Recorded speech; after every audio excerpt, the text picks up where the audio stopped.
رات کا آخری پہر تھا۔ سردی تھی کہ ہڈیوں کے اندر تک گھسی جا رہی تھی۔ بارش بھی اتنی تیز تھی جیسے آج اگلی پچھلی قسم نکال کر رہے گی۔ میں اپنی کار میں دوسرے شہر کے ایک کاروباری دورے سے واپس آ رہا تھا اور کار کا ہیٹر چلنے کے باوجود میں سردی محسوس کر رہا تھا۔ دل میں ایک ہی خواہش تھی کہ بس جلد از جلد گھر پہنچ کر بسترے میں گھس کر سو جاؤں، اور مجھے اس وقت کمبل اور بستر ہی سب سے بڑی نعمت لگ رہے تھے۔ سڑکیں بالکل سنسان تھیں، حتیٰ کہ کوئی جانور بھی نظر نہیں آ رہا تھا۔ لوگ اس سرد موسم میں اپنے گرم بستروں میں دبکے ہوئے تھے۔ جیسے ہی میں نے کار اپنی گلی میں موڑی تو مجھے کار کی روشنی میں بھیگتی بارش میں ایک سایہ نظر آیا۔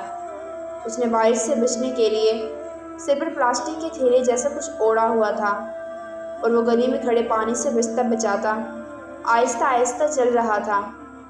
مجھے شدید حیرانی ہوئی کہ اس موسم میں بھی کوئی شخص اس وقت باہر نکل سکتا ہے، اور مجھے اس پر ترس آیا کہ پتہ نہیں کس مجبوری نے اسے اس پہر، اس طوفانی بارش میں باہر نکلنے پر مجبور کیا۔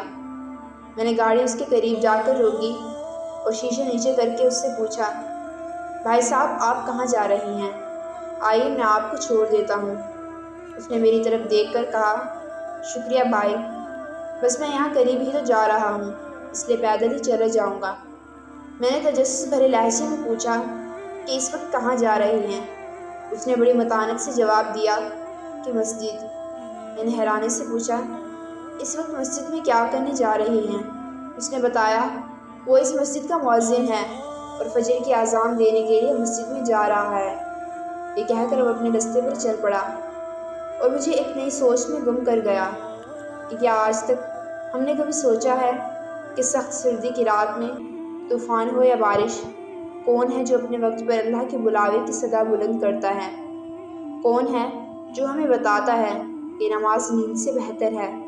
کون ہے جو یہ اعلان کرتا ہے کہ آؤ نماز کی طرف، آؤ کامیابی کی طرف؟ اور اسے اس کامیابی کا کتنا یقین ہے کہ اسے اس فرض کے ادا کرنے سے نہ تو سردی روک سکتی ہے اور نہ بارش؟ اور جب ساری دنیا اپنے گرم بستروں میں نیند کے مزے لے رہی ہوتی ہے، وہ اپنے فرض کو ادا کرنے کے لیے اٹھ جاتا ہے۔